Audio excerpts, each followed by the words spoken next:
This is a great question, and it comes up in clinical practice more often than you might think. There are strict criteria for diagnosis of essential thrombocythemia and polycythemia vera, and these diagnostic criteria have been revised over the years. When we're trying to research these conditions, we want to have strict diagnostic criteria so that clinical trials can provide specific, accurate information about how these diseases behave, their prognosis, and so that we can get accurate information about treatment. In clinical practice, there is often overlap, and we often get bone marrow biopsies back that don't yield a clear diagnosis, particularly common in patients that have myeloproliferative neoplasms with a JAK2 mutation. I would direct your attention to two articles published by doctors Tefferi and Barbui. These are international experts on myeloproliferative neoplasms, MPNs, published in 2023 in the American Journal of Hematology, AJH, and they both have free access. This is their update on polycythemia vera. And often what it comes down to in differentiating PV from ET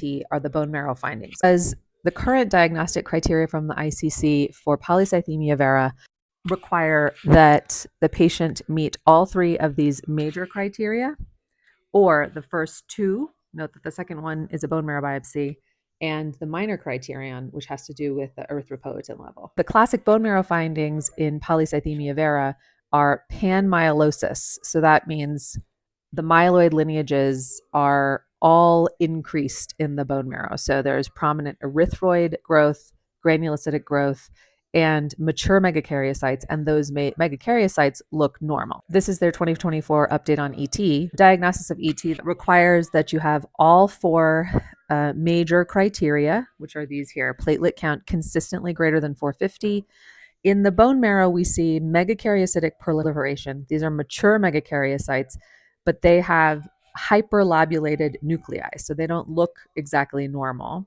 And there needs to be no bone marrow fibrosis. Importantly, the criteria for ET is that it doesn't meet criteria for anything else, such as elevated hemoglobin hematocrit that would make you think that they have polycythemia vera or another MPN. This minor criteria are they have another clonal marker apart from JAK2, CALR, or MPL, but there's also no evidence of a reactive thrombocytosis. And this is where this overlap between PV and ET actually gets pretty interesting. Polycythemia vera, if it goes on long enough, will cause iron deficiency because most cases of polycythemia vera are due to a JAK2 mutation, which is telling the bone marrow inappropriately to make an excess of red blood cells.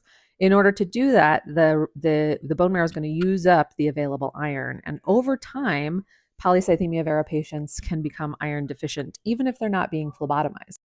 And I have a couple of other videos that explain about the mechanisms through which iron deficiency leads for platelets to go up. I've seen several cases of folks that presented with elevated platelets found to be severely iron deficient.